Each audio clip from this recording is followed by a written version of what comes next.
الحمد لله وحده والصلاة والسلام على من لا نبي بعده.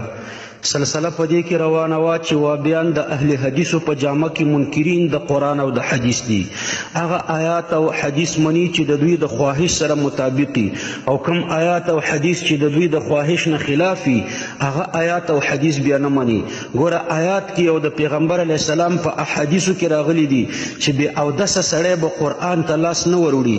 زه به د الله پاک په توفیق باندې یو آیات او 15 د پیغمبر علیه السلام احادیث درته ذکر کم چې بے اودسه سړی قرآن ته لاس نشي وروړلی، او د دې په خلاف به بیا د وابیانو مسلک هم درته پیش کم چې د دوی په نیز باندې بے اودسه سړی قرآن ته لاس وروړی شي.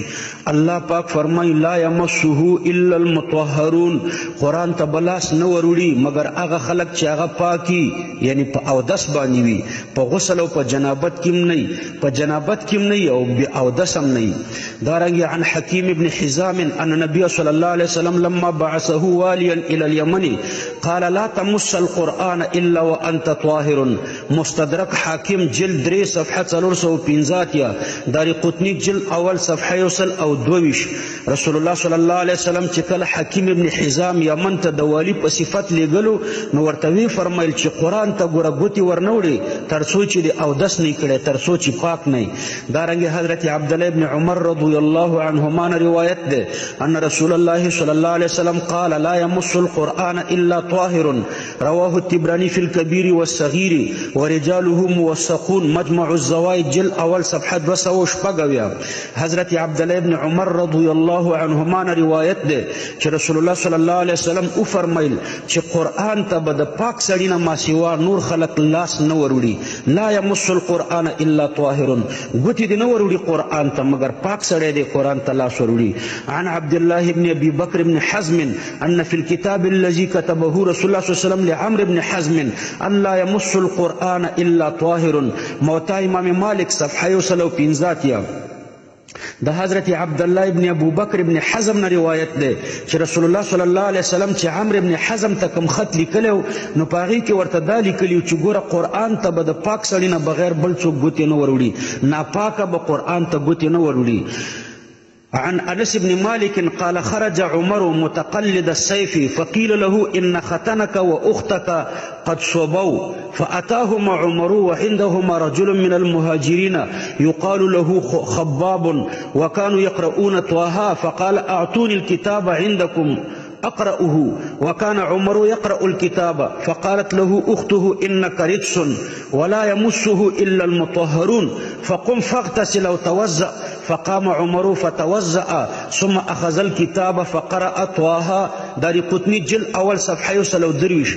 حضرت أنس بن مالك رضي الله عنهما د حضرت انس بن مالک رضی الله عنه روایت ده، هغه فرمایي چې حضرت عمر رضی الله عنه د خپل کور نه راووتو، تورې په غاړه کې پرته وه. چا ورته ویلې چې ستا اوښې او خور هغوی خپل دین بدل کړو، یعنې مسلمانان شو. نو حضرت عمر د خپل اوښې او د خور پسې ورغلو او د دوی سره یو مهاجري صحابي و چې حضرت خباب نومېدو، هغه ورته سورت طه تلاوت کولو، دوی سورت طه تلاوت کولو. نو حضرت عمر ورته وفرمیل چې هغه کتاب راته راکړئ چې کوم تاسو سره دی چې زه یې ولولم. حضرت عمر خط لوستلی شو نو خور یې ورته وفرمیل چې ته نجس یې او قرآن ته نجس سړی لاس نشي وروړی، پاڅېږه غسل وکړه یا اودس وکړه او بیا به موږ تا ته دا قرآن درکو چې تی تلاوت کړي.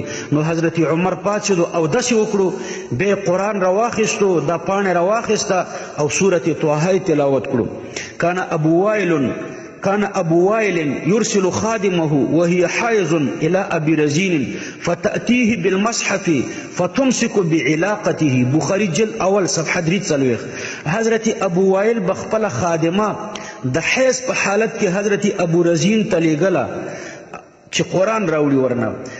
نو دې حایضې به قرآن ورته راوړو خو قرآن به یې د علاقې نه نیولی و، یعنی د هغه کړۍ نه به یې نیولی و، قرآن ته به یې ګوتې نه وروړي. د دې نه اوس دا ثابته شوه چې بې اودسه سړی قرآن ته لاس نشي وروړی. د قرآن ته د لاس د وروړلو دپاره اودس او یا غسل شرط دی. او د دې په خلاف باندې لا مذهب ویکټوریان لیکي چې قرآن ته لاس وروړل جایز دي، عبد الرحمن الشافعي رحمه الله فرمای ولا يجوز مس المصحف ولا حمله لمحدث بالاجماع. رحمت الامه صفحه 15. یعنی قرآن ته لاس وروړل او یو ځنه بل ځای ته وړل د بې اودسه سړي دپاره اجماعا ناجایز دی. لیکن د دې په خلاف وکټوریا اهل حدیث لیکي وقیل لا یشترط الطهارة لمس المصحف وجزم به الشوکانی وغیره من اصحابنا. نزول الابرار جلد اول صفحه 9. یعنی داسې ویلي دي بعضې علماو چې قرآن ته د لاس د وروړلو دپاره طهارت او پاکي شرط نه ده. په دې باندې زموږ شوکاني زموږ د اهل حدیثو وکټوریانو شوکاني او نور علماو جزم کړی دی. نواب نور الحسن وکټوریا علی حدیث لیکي اگرچه محدث را مس مصحف جایز باشد. عرف الجادی صفحه 15. یعنی اگرچه بې اودسه سړي ته قرآن ته لاس وړل جایز دي. نو ګورئ وګورئ محترم ورونو قرآن څه وایي او د پیغمبر علیه السلام احادیث څه وایي او وکټوریا علی حدیث څه وایي. دا د اهل حدیثو په جامه کې وکټوریان منکرین د حدیثو دي. ان شاء الله موږ په دې درسونو کې ستاسو یقین په دې باندې راولو چې دا د اهل حدیث په جامه کې منکرین د حدیثو.